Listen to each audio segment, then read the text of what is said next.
3장 1절부터 보도록 하겠습니다. 사도행전 3장 1절. 자, 기도하겠습니다. 아버지 감사합니다.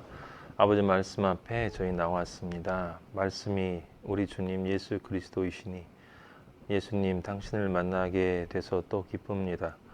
각자 마하나임이 자신이 있는 그 자리에서 늘 예수님을 만나왔지만 이렇게 또 함께 모여서 떡을 나눌 수 있도록 인도하여 주심을 감사하고, 아버지의 말씀이 예수 그리스도가 우리 안에 들어와서 우리의 존재가 더 나아가고 예수 그리스도가 우리를 더 지배하고 통치하고 다스리고 인도하고 보호하고 감싸며 늘 함께 해주시는 그러한 역사가 우리에게 일어날 수 있도록 인도하여 주시옵소서. 예수님의 이름으로 기도합니다. 아멘.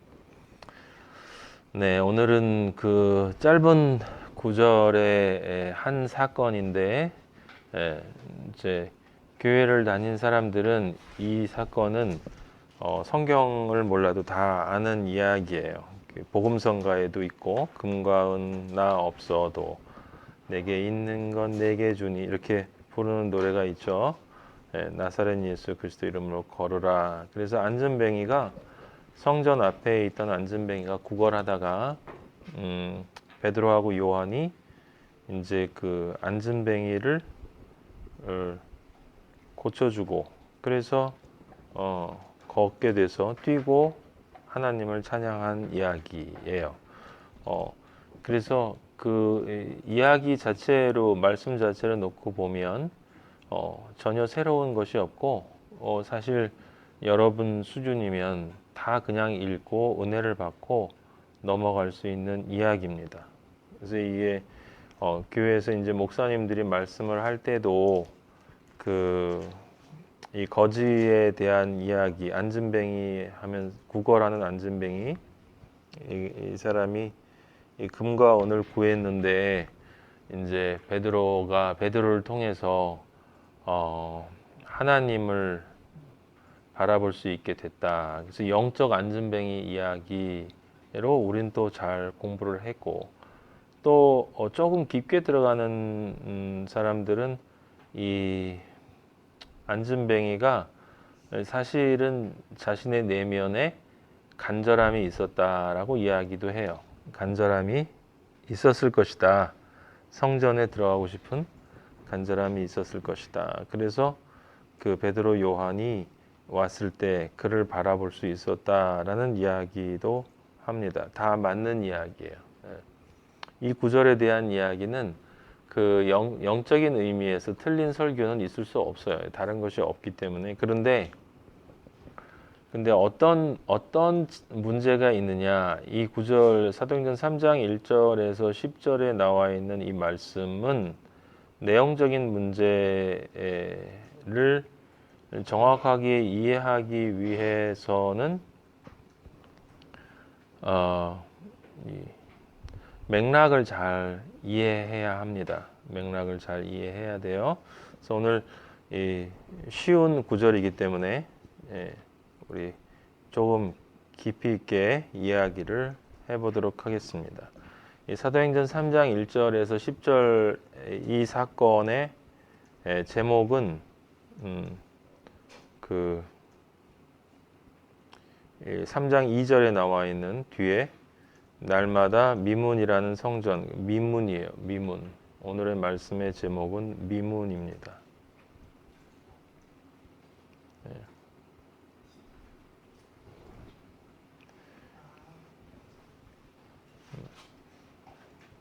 미문은 그 아름다울 미자예요. 그러니까 아름다운 문이라는 뜻입니다. 아름다운 문.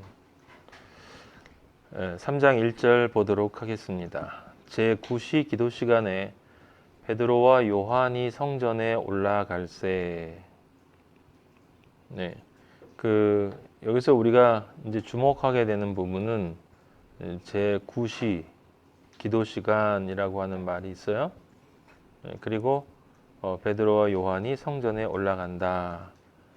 이제 유대인들이 전통적으로 이 시간에 성전에서 예배를 보는 풍습이 있다라고 하는 건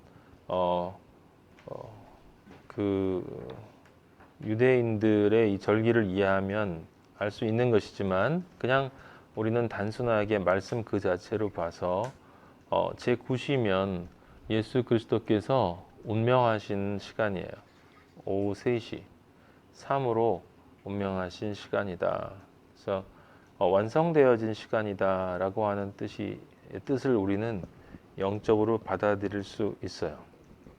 완성됐다라는 건 이제 누구나 원하면 구원받을 수 있는 때가 됐다라고 하는 것을 다시 한번 이 구라고 하는 단어를 통해서 아버지가 반복해서 설명을 해 주신다라고 하는 것이고,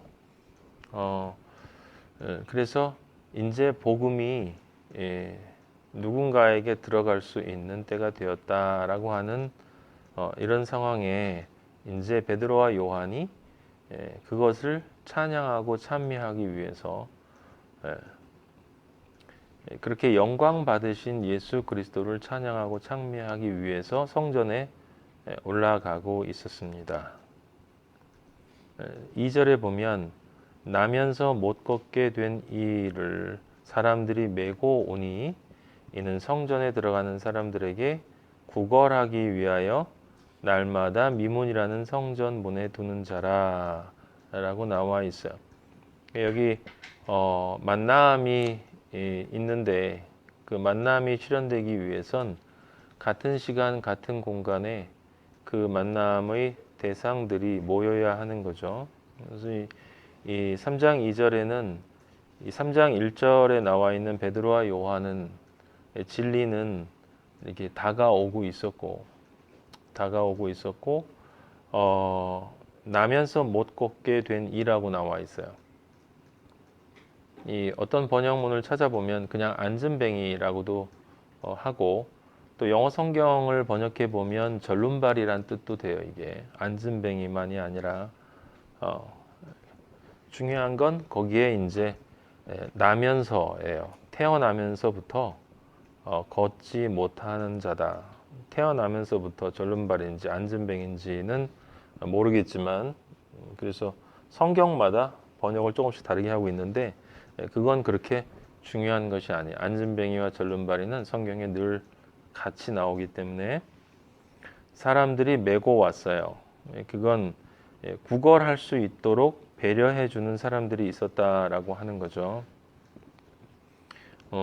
여기서 우리가 떠오르는 것은 어떤 사람들이 떠오르냐면 그 예수님이 그 말씀 전하고 계실 때 선포하고 계실 때 그 사람 친구 중풍병에 걸렸었나요? 친구를 이렇게 들쳐메고 와서 지붕을 뚫고 이렇게 내려놨던 그들이 메고 왔죠. 메고. 예. 그래서 그 중풍병자 친구처럼 이 사람도 좋은 친구가 있었던 거예요. 예. 만남이 이루어질 수 있도록 그를 이렇게 들쳐업고 그 진리가 지나가는 그 시간 그 자리에 그곳에 있을 수 있도록 도와준 사람들이 있었다라고 하는 것입니다. 사람들이 어떤 사람들인지는 모르지만 어쨌든 그런 사람들이 우리가 또 되어야 하지 않겠나. 우리 마태복음 공부하면서 이걸 그 이자를 받는다라는 뜻으로 우리가 아버지가 해석을 해주신 것을 볼 수 있었어요. 근데 어쨌든 이 사람을 메고 온 것이 실제로는 이 베드로와 요한을 만나게 해주려고 하는 건 아니었다라는 것을 우리가 알 수 있는데 영적으로는 어쨌든 만났기 때문에 감사하지만 구걸하기 위하여 메고 왔다라고 하는 거예요. 사람들에게 먹고 살기 위해서는 돈을 벌어야 하기 때문에 성전 문에 두는 자다. 성전 문, 미문이라는 성전 문 앞에다가 뒀다라고 하는 거죠. 구걸하는 사람은 정상이 아니니까 당연히 성전 안으로 들어갈 수가 없을 거예요. 없으니까 성전 앞에 서울에도 큰 교회 앞에 가면 이렇게 예배 끝나고 나오는 사람들한테 구걸하는 사람들이 있어요. 저도 옛날에 많이 봤는데 그거 돈 조금 집어주면 마음이 또 뿌듯합니다. 또 또 한편으로는 집어주면서 또 이게 또 그런 느낌도 있고 남들이 쳐다보기 때문에 좀 그런 것도 있지만 미문이라고 하는 성전문은 거기 이 성전이 이게 헤롯 성전이죠. 예수님 당시에는 그 다윗 성전, 솔로몬 성전도 아니고 스룹바벨 성전도 아니에요. 헤롯 성전. 근데 또 그렇다고 해서 또 우리에겐 그게 그렇게 또 중요한 건 아닙니다. 성막에서부터 모든 것은 다 같은 맥락으로 내려오는 것이기 때문에 다만 헤롯은 인간적으로 좀 더 이거를 확장시켜 놨다라는 걸 우리가 알 수 있는 것이 이 미문이라고 하는 이 미문이 이 성전이 조금 이렇게 계단을 걸어서 올라오는데 그 미문이 어느 쪽에서 오는 거냐면 그 동쪽에서 서쪽 방향이에요. 그러니까 동쪽에서 서쪽 방향. 그래서 미문이 중요한 거예요. 여기는 나와 있지 않지만 미문은 유일하게 동쪽에서 성전의 동쪽에 나 있는 문이에요. 그래서 그 동쪽에 입구인데 그 동쪽의 입구에서 들어가면 서쪽 맨 끝에 지성소가 있는 거예요. 그래서 그 성막하고 같은 구조고 그래서 이 미문이라고 하는 것은 무엇을 뜻하냐면 그 성막의 문과 같은 의미를 가지고 있다. 다만 헤롯은 이 성전 바깥을 이방인의 뜰이라고 하고 미문 들어오지 못하는 곳을 이방인의 뜰. 그 다음에 미문을 통해서 들어가면 여인의 뜰이 있어요. 여인의 뜰. 여성들이 들어올 수 있는 이스라엘 민족 사람들이죠. 당연히. 그 다음에 여인의 뜰을 지나면 또 문이 하나 있는데 그건 니카노르의 문이라고 하는데 하여튼 그 문을 지나면 이스라엘의 뜰이 있어요. 거기는 이스라엘 사람들 남자들만 들어올 수 있는 곳. 네. 그래서 그 이스라엘의 뜰 다음으로 놓여 있는 게 이제 제사장의 뜰이에요. 그 제사장의 뜰이 이제 거기서부터가 우리가 공부했던 성막의 구조랑 같아요. 그 제사장의 뜰 안으로 들어가는 게 그 성막에서 성전뜰, 성막뜰, 그 성막뜰이 헤롯 성전에서는 제사장의 뜰이야. 그 제사장의 뜰로 들어가면 거기에 이제 그 번제단하고 굉장히 큰 제사 지낼 수 있는 곳이 있고, 그다음에 물두멍도 큰 게 있어요. 그래서 거기를 지나면 성소가 있고, 그리고 그걸 지나면 지성소가 있어. 그리고 그쪽이 서쪽이에요. 그러니까 미문은 바로 그 성막의 처음 문, 사실 그 문은 아니지만 그 문이라면 사실은 제사장의 뜰로 들어가는 그 문을 성막의 문이라고 해야 되지만 영적으로 생각을 해보면 이 전체를 성전으로 봤기 때문에 그 성전이 성막이다라고 우리는 받아들이고 그렇게 보았을 때 그 성전의 입구예요. 입구. 실질적인 입구예요. 영적으로 보면. 왜냐하면 반드시 동쪽에서 서쪽으로 들어가야 하기 때문에 그래요. 동쪽에서 서쪽으로 들어간다라고 하는 그 의미는 여러분들은 이미 다 알고 있으니까 그건 동이 동방을 의미하고 동방은 죄악 세상을 뜻하기 때문에 그래서 카인도 동쪽으로 갔어요. 에덴의 동쪽으로 갔죠. 그 에덴의 동쪽이라는 영화도 있던데 옛날에. 어쨌든 그 동방은 죄의 세상을 뜻하는 죄의 자리를 뜻하는 거고 그래서 동과 서를 가르는 것이기 때문에 불의와 의를 가르는 것, 죽음과 생명을 가르는 문이에요, 이게. 그래서 성막에도 그 문이 예수 그리스도를 상징하는 4가지 색깔로 실로 장식이 되어 있던 걸 우리는 봤었습니다. 그걸 우리가 먼저 기억해야 되는 거예요. 그러니까 이 사람이 어떤 이유에서건 지금 성전 문에 있는데 그 성전 문이 우연히 미문이다라는 게 아니라 여기 성전 문이 그때 몇 개 있었는데 11개인가 있던 걸로 저는 알고 있는데 여러분 나중에 확인을 해보세요. 네. 어쨌든 그 성전 문들 가운데 굳이 미문이라고 하는 뜻은 아름다운 문이고 근데 그 문 앞에 서 있었다라고 하는 것은 무엇을 뜻하냐면 지금 이 사람이 죽음과 생명의 경계에 있었다라고 하는 걸 뜻해요.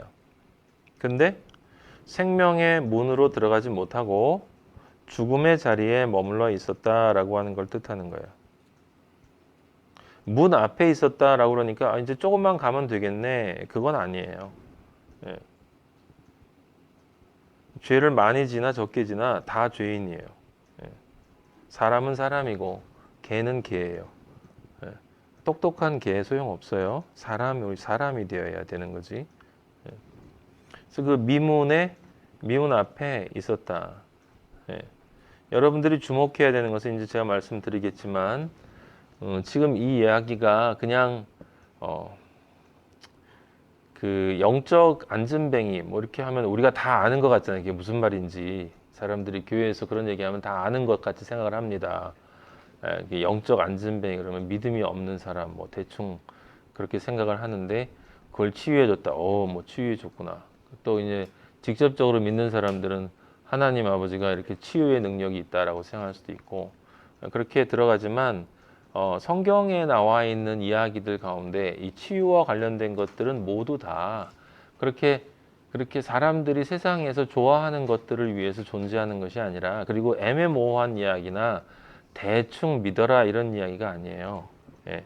여러분하고 저하고 그리스도 안에서 만남을 갖고 있는 이 모든 것은 전부 생과 사에 달린 문제야. 죽느냐 사느냐의 문제예요.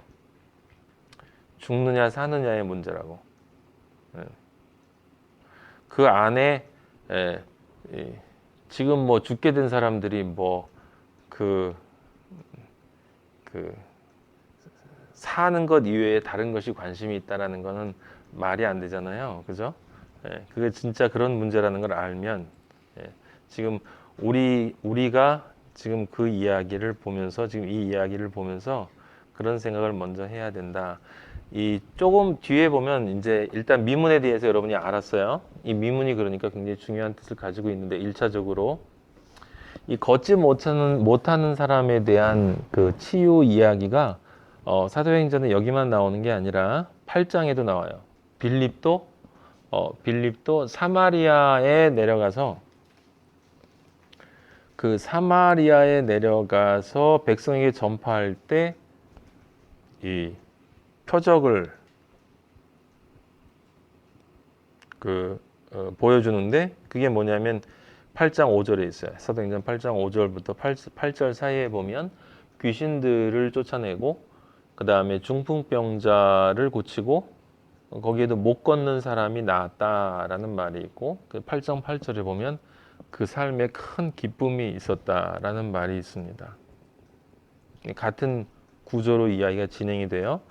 그 빌립도 그랬고 빌립은 사마리아를 전도할 때 지금 이 일이 발생한 거고 이 바울과 바나바는 또 다른 이방 나라 루스드라라고 하는 곳에 가서 전도할 때 그때 14장에 있어요. 사도행전 14장에 보면 이 바울이 고치는 장면이 있는데 그 8절에 나와 있습니다. 루스드라에 발을 쓰지 못하는 한 사람이 앉아 있는데 여기도 나면서 걷지 못하게 되어 라고 쓰여 있어요.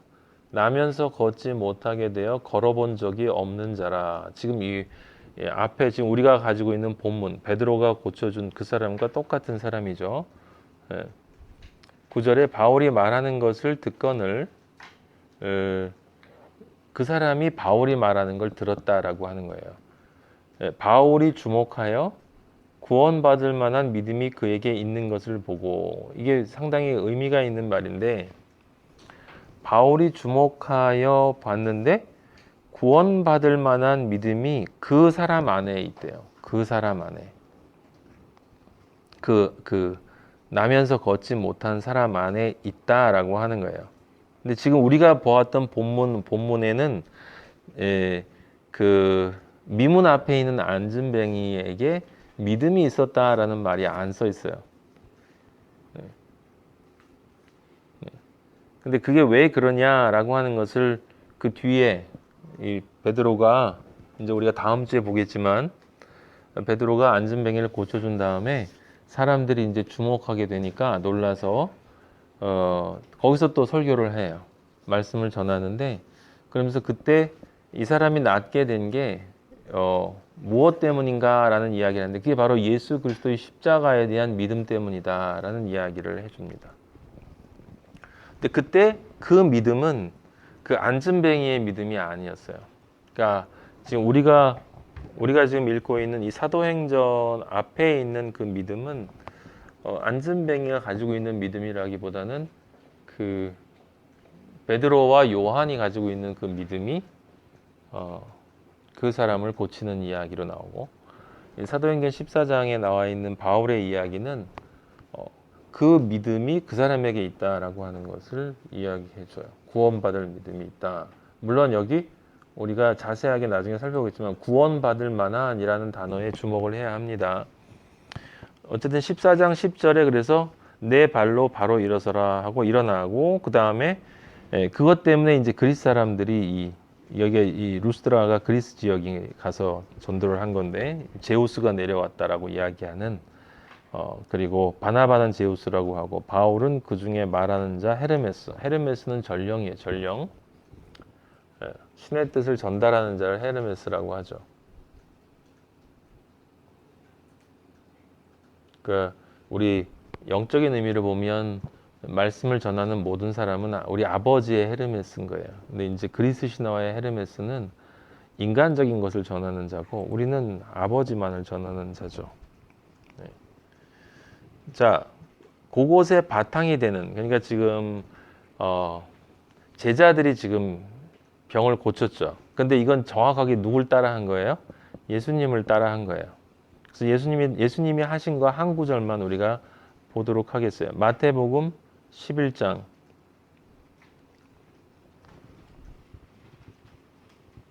마태복음 11장 2절을 한번 보세요.